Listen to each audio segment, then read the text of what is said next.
ಸ್ನೇಹಿತರೆ, ಆರಂಭದಿಂದನೂ ಬೆಂಗಳೂರು ಗ್ರಾಮಾಂತರ ಲೋಕಸಭಾ ಕ್ಷೇತ್ರ ಹೈ ವೋಲ್ಟೇಜ್ ಕಣ ಆಗಿ ಮಾರ್ಪಟ್ಟಿದೆ. ಇದಕ್ಕೆ ಕಾರಣ ಎಲ್ಲರಿಗೂ ಗೊತ್ತೇ ಇದೆ.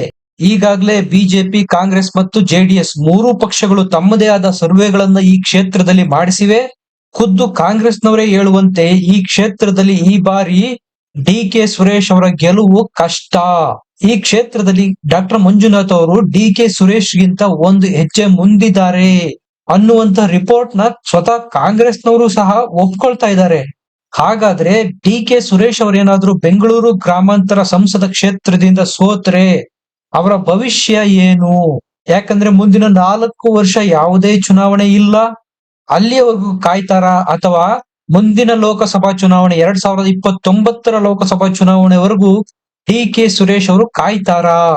ಸ್ನೇಹಿತರೆ, ನೀವು ಅನ್ಕೊಂಡಷ್ಟರ ಮಟ್ಟಿಗೆ ಡಿ.ಕೆ. ಸುರೇಶ್ ಅವರು ಸೋತ್ರೆ ಕೇವಲ ಅವರ ಭವಿಷ್ಯಕ್ಕಷ್ಟೇ ಕುತ್ತಲ್ಲ, ಸಿದ್ದರಾಮಯ್ಯ ನೇತೃತ್ವದ ಸರ್ಕಾರದಲ್ಲಿ ಪ್ರಭಾವಿ ಉಪಮುಖ್ಯಮಂತ್ರಿ ಆಗಿರ್ತಕ್ಕಂತ ಡಿ.ಕೆ. ಶಿವಕುಮಾರ್ ಅವರಿಗೂ ಸಹ ಬಹುದೊಡ್ಡ ಹಿನ್ನಡೆ ಆಗೋದ್ರಲ್ಲಿ ಯಾವುದೇ ಸಂದೇಹಗಳಂತೂ ಇಲ್ಲ.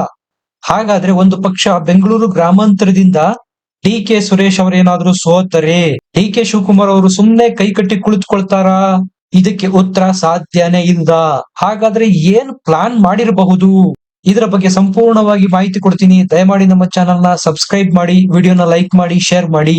ಸ್ನೇಹಿತರೆ, ಮಂಡ್ಯ ಕ್ಷೇತ್ರದಿಂದ ಎಚ್.ಡಿ. ಕುಮಾರಸ್ವಾಮಿ ಅವರು ಲೋಕಸಭೆಗೆ ಸ್ಪರ್ಧೆ ಮಾಡಿದ್ದಾರೆ. ಈಗ ಅವರು ಹಾಲಿ ಶಾಸಕರು ಚನ್ನಪಟ್ಟಣ ಕ್ಷೇತ್ರದಿಂದ. ಮಂಡ್ಯ ಕ್ಷೇತ್ರದಿಂದ ಕುಮಾರಸ್ವಾಮಿ ಅವರು ಗೆಲ್ತಾರೆ ಅನ್ನುವ ಮಾತುಗಳು ಎಲ್ಲ ಕಡೆ ಕೇಳಿ ಬರ್ತಾ ಇದಾವೆ. ಆಲ್ಮೋಸ್ಟ್ ಆಲ್ ಮಂಡ್ಯ ಕ್ಷೇತ್ರದಿಂದ ಕುಮಾರಸ್ವಾಮಿ ಅವರು ಗೆದ್ದರೆ ಈ ಕಡೆ ಚನ್ನಪಟ್ಟಣ ವಿಧಾನಸಭಾ ಕ್ಷೇತ್ರನ ಖಾಲಿ ಮಾಡ್ಬೇಕಾಗತ್ತೆ. ಅಂದ್ರೆ ಅಲ್ಲಿಗೆ ಶಾಸಕನ ಸ್ಥಾನಕ್ಕೆ ರಾಜೀನಾಮೆ ಕೊಡಬೇಕಾಗತ್ತೆ ಕುಮಾರಸ್ವಾಮಿ ಅವರು. ಆಗ ಸಹಜವಾಗಿ ಚನ್ನಪಟ್ಟಣ ವಿಧಾನಸಭಾ ಕ್ಷೇತ್ರ ಖಾಲಿಯಾಗತ್ತೆ. ಅಲ್ಲಿ ಮತ್ತೊಮ್ಮೆ ಮರು ಚುನಾವಣೆ ನಡೆಸಬೇಕು.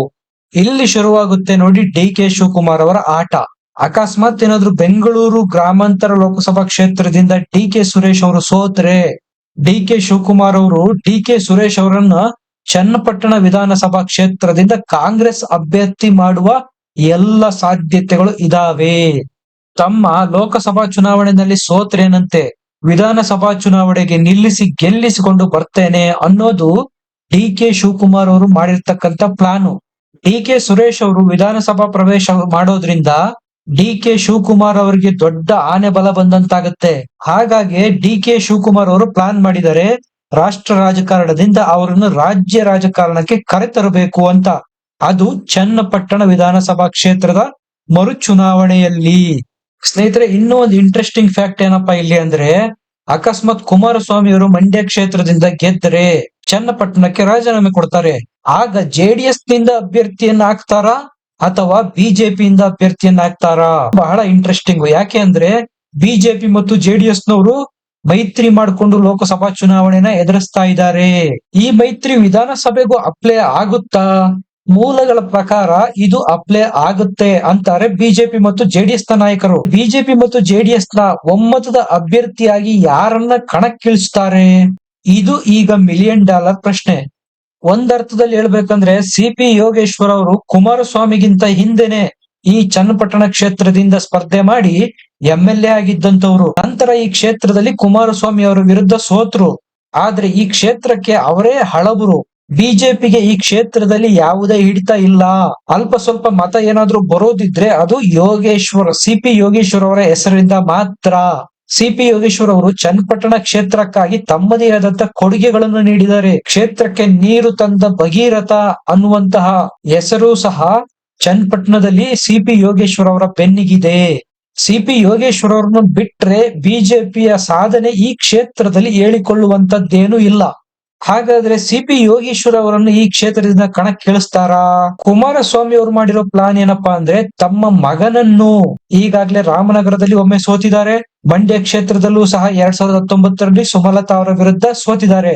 ಹೇಗಾದ್ರೂ ಮಾಡಿ ಈ ಬಾರಿ ತಮ್ಮ ಮಗನಿಗೆ ರಾಜಕೀಯ ಭವಿಷ್ಯ ಕಟ್ಟಿಕೊಡಬೇಕು ಅನ್ನುವ ನಿರ್ಧಾರಕ್ಕೆ ಕುಮಾರಸ್ವಾಮಿ ಅವರು ಬಂದಿದ್ದಾರೆ ಅಂತ ಹೇಳಲಾಗ್ತಾ ಇದೆ. ಹಾಗಾದ್ರೆ ನಿಖಿಲ್ ಕುಮಾರಸ್ವಾಮಿ ಅವರನ್ನು ಚನ್ನಪಟ್ಟಣ ವಿಧಾನಸಭಾ ಕ್ಷೇತ್ರದಿಂದ ಕಣಕ್ಕಿಳಿಸೋದು ಕುಮಾರಸ್ವಾಮಿ ಅವರ ಪ್ಲಾನ್. ಇದಕ್ಕೆ ಬಿಜೆಪಿ ಒಪ್ಪುತ್ತಾ? ಸಿ.ಪಿ. ಯೋಗೇಶ್ವರ್ ಅವರು ಒಪ್ತಾರಾ? ಕುಮಾರಸ್ವಾಮಿ ಅವರು ಏನ್ ವಾದ ಮಾಡ್ಬೋದಪ್ಪ ಅಂದ್ರೆ, ಬೆಂಗಳೂರು ಗ್ರಾಮಾಂತರ ಕ್ಷೇತ್ರದಲ್ಲಿ ನಮ್ಮ ಕುಟುಂಬದ ಡಾಕ್ಟರ್ CN ಮಂಜುನಾಥ್ ಅವರನ್ನು ನಿಮ್ಮ ಪಕ್ಷಕ್ಕೆ ಕಳಿಸಿದ್ದೇವೆ. ಅಕಸ್ಮಾತ್ ಏನಾದ್ರೂ ಬೆಂಗಳೂರು ಗ್ರಾಮಾಂತರ ಕ್ಷೇತ್ರನ ಬಿಜೆಪಿ ಗೆದ್ದರೆ ಆ ಮೂಲಕ ನಾವೇ ಬಿಜೆಪಿಯ ಗೆಲುವಿಗೆ ಸಹಕಾರ ಕೊಟ್ಟಿದ್ದೇವೆ. ಈಗ ಚನ್ನಪಟ್ಟಣದಲ್ಲಿ ನನ್ನ ಮಗನನ್ನು ನಿಲ್ಲಿಸ್ತಾ ಇದ್ದೇನೆ, ಅವರ ಗೆಲುವಿಗೆ ನೀವು ಸಹಕಾರ ಕೊಡಿ ಅನ್ನುವ ಬೇಡಿಕೆಯನ್ನು ಕುಮಾರಸ್ವಾಮಿ ಅವರು ಬಿಜೆಪಿಯ ಮುಂದೆ ಇಡುವ ಎಲ್ಲ ಸಾಧ್ಯತೆಗಳು ಇದಾವೆ. ಸ್ನೇಹಿತರೆ, ಇಲ್ಲಿ ಇನ್ನೊಂದು ಟ್ವಿಸ್ಟ್ ಇದೆ. ಬೆಂಗಳೂರು ಗ್ರಾಮಾಂತರ ಲೋಕಸಭಾ ಕ್ಷೇತ್ರದಿಂದ CP ಯೋಗೇಶ್ವರ್ ಅವರು ಸಹ ಟಿಕೆಟ್ಗೆ ಆಕಾಂಕ್ಷಿಯಾಗಿದ್ರು. ಆದ್ರೆ ಬಿಜೆಪಿ ಅಲ್ಲಿಂದ ಡಾಕ್ಟರ್ CN ಮಂಜುನಾಥ್ ಅವರನ್ನು ಕಣಕ್ಕಿಳಿಸ್ತು. ಈಗ CP ಯೋಗೇಶ್ವರ್ ಅವರು ಪಾಯಿಂಟ್ ಮುಂದಿಡ್ಬೋದು, ನಾನು ಬೆಂಗಳೂರು ಗ್ರಾಮಾಂತರದ ಡಾಕ್ಟರ್ CN ಮಂಜುನಾಥ್ ಅವರಿಗೆ ಬಿಟ್ಕೊಟ್ಟಿದ್ದೇನೆ ಮತ್ತು ಅವರ ಗೆಲುವಿಗೆ ಬೇಕಾಗಿರತಕ್ಕಂತ ಎಲ್ಲ ಶಕ್ತಿ ಮೀರಿ ಪ್ರಯತ್ನಗಳನ್ನು ಮಾಡಿದ್ದೇನೆ. ನನಗೆ ಈಗ ಚನ್ನಪಟ್ಟಣ ಕ್ಷೇತ್ರದಿಂದ ಬಿಜೆಪಿ ಮತ್ತು JDS ನ ಮೈತ್ರಿ ಅಭ್ಯರ್ಥಿಯನ್ನಾಗಿ ಮಾಡಿ ಅನ್ನುವ ಬೇಡಿಕೆಯನ್ನು CP ಯೋಗೇಶ್ವರ್ ಅವರು ಮುಂದಿಟ್ಟರು ಯಾವುದೇ ಆಶ್ಚರ್ಯ ಇಲ್ಲ. ಆ ಕಡೆ ಕುಮಾರಸ್ವಾಮಿ ಅವರು ನನ್ನ ಮಗ ನಿಖಿಲ್ ಕುಮಾರಸ್ವಾಮಿ ಅವರನ್ನ ಅಭ್ಯರ್ಥಿ ಮಾಡುವ ಅನ್ನುವ ಬೇಡಿಕೆ, ಈ ಕಡೆ CP ಯೋಗೇಶ್ವರ್ ಅವರು ನನ್ನನ್ನೇ ಮೈತ್ರಿ ಅಭ್ಯರ್ಥಿ ಮಾಡಿ ಅನ್ನುವ ಬೇಡಿಕೆ. ಈ ಎರಡನ್ನು ಬಿಜೆಪಿ ಅವರು ಯಾವ ತರ ಮ್ಯಾನೇಜ್ ಮಾಡ್ತಾರೆ, ಇದು ಎಲ್ಲರ ಕುತೂಹಲಕ್ಕೆ ಕಾರಣ ಆಗಿರ್ತಕ್ಕಂತ ಪ್ರಶ್ನೆ. ಸ್ನೇಹಿತರೆ, ಚನ್ನಪಟ್ಟಣದಲ್ಲಿ JDS ಮತ್ತು ಬಿಜೆಪಿ ಏನಾದ್ರೂ ಒಂದಾದ್ರೆ ಸುಲಭವಾಗಿ ಈ ಕ್ಷೇತ್ರನ ವಶಪಡಿಸಿಕೊಳ್ಳಬಹುದು. ಯಾಕಂದ್ರೆ ಕಾಂಗ್ರೆಸ್ನ ಶಕ್ತಿ ಈ ಕ್ಷೇತ್ರದಲ್ಲಿ ಹಿಂದಿನಿಂದಲೂ ಕಡಿಮೆ ಇದೆ. ಸ್ನೇಹಿತರೆ, 3 ಬಾರಿ CP ಯೋಗೇಶ್ವರ್ ಅವರು ಮತ್ತು HD ಕುಮಾರಸ್ವಾಮಿ ಅವರು ಈ ಕ್ಷೇತ್ರದಲ್ಲಿ ಮುಖಾಮುಖಿಯಾಗಿದ್ರು. HD ಕುಮಾರಸ್ವಾಮಿ ಅವರಿಗೆ 10 ರಿಂದ 20 ಸಾವಿರ ಲೀಡ್ ಮಾತ್ರ ಬಂದಿರುತ್ತೆ, ಅಷ್ಟರಲ್ಲಿ ಅವರು ಗೆದ್ದಿರ್ತಾರೆ. ಅಷ್ಟರ ಮಟ್ಟಿಗೆ ಟೈಟ್ ಫೈಟ್ ಅನ್ನು CP ಯೋಗೇಶ್ವರ್ ಅವರು ಕೊಡ್ತಾ ಬಂದಿದ್ದಾರೆ. ಅಂದ್ರೆ ನೀವೇ ಯೋಚನೆ ಮಾಡಿ, ಚನ್ನಪಟ್ಟಣ ಕ್ಷೇತ್ರದ ಮೇಲೆ ಎಷ್ಟು ಹಿಡಿತ ಇರಬೇಕು CP ಯೋಗೇಶ್ವರ್ ಅವರಿಗೆ ಅಂತ. ಇಂತಹ ಬಿಜೆಪಿ ಮತ್ತು JDS ನ ಮತಗಳು ಒಂದಾದ್ರೆ ಕಾಂಗ್ರೆಸ್ ನ ಅಭ್ಯರ್ಥಿ ಇಲ್ಲಿ ಸೋಲೋದು ಖಚಿತ. ಸ್ನೇಹಿತರೆ, JDS ನ ಭದ್ರಕೋಟೆಗಳಾಗಿದ್ದವು ಚನ್ನಪಟ್ಟಣ ಮತ್ತು ರಾಮನಗರ ವಿಧಾನಸಭಾ ಕ್ಷೇತ್ರವನ್ನು 2023ರ ಎಲೆಕ್ಷನ್ ಅಲ್ಲಿ JDS ಕಳ್ಕೊಂಡಾಗಿದೆ. ಈಗ ತಮ್ಮದೇ ಮತ್ತೊಂದು ಕ್ಷೇತ್ರನ ಕಳೆದುಕೊಳ್ಳುತ್ತಾ, ಅಂದ್ರೆ ಬಿಜೆಪಿಗೆ ಬಿಟ್ಟು ಕೊಡುವುದರ ಮೂಲಕ ಚನ್ನಪಟ್ಟಣನ ಕಳೆದುಕೊಳ್ಳುವ ಸ್ಥಿತಿನಲ್ಲಿ JDS ಇದ್ದಂತಿಲ್ಲ. ಅವ್ರು ಒಟ್ಟಾರೆ ಗೆದ್ದಿರೋದೇ 19 ಕ್ಷೇತ್ರ. ಇದನ್ನು ಬಿಜೆಪಿಗೆ ಏನಾದ್ರೂ ಅವ್ರು ಬಿಟ್ಟು ಕೊಟ್ರೆ ಮತ್ತೆ ಅದನ್ನು ಮರಳಿ ಪಡೆಯೋದು ಬಹಳ ಕಷ್ಟ.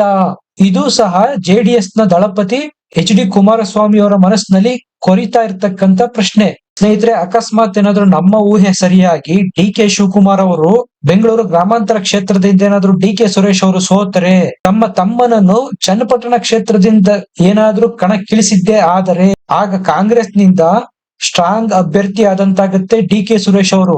ಅವರನ್ನು ಸೋಲಿಸಬೇಕು ಅಂದ್ರೆ JDS ಮತ್ತು ಬಿಜೆಪಿ ಒಂದಾಗಲೇಬೇಕಾಗತ್ತೆ. ಮೈತ್ರಿಯ ನಿರ್ಧಾರ ಏನಾಗಿರುತ್ತೆ? ಇಬ್ರು ಒಬ್ಬರೇ ಅಭ್ಯರ್ಥಿಯನ್ನು ನಿಲ್ಲಿಸ್ತಾರ ಅಥವಾ ನಾವೇ ಬೇರೆ ನೀವೇ ಬೇರೆ ಅಂತೇಳಿ ಮತ್ತೊಮ್ಮೆ DK ಸುರೇಶ್ ಅವರ ಗೆಲುವಿಗೆ ಕಾರಣ ಆಗ್ತಾರಾ? ಇದು ಕಾದು ನೋಡ್ಬೇಕು.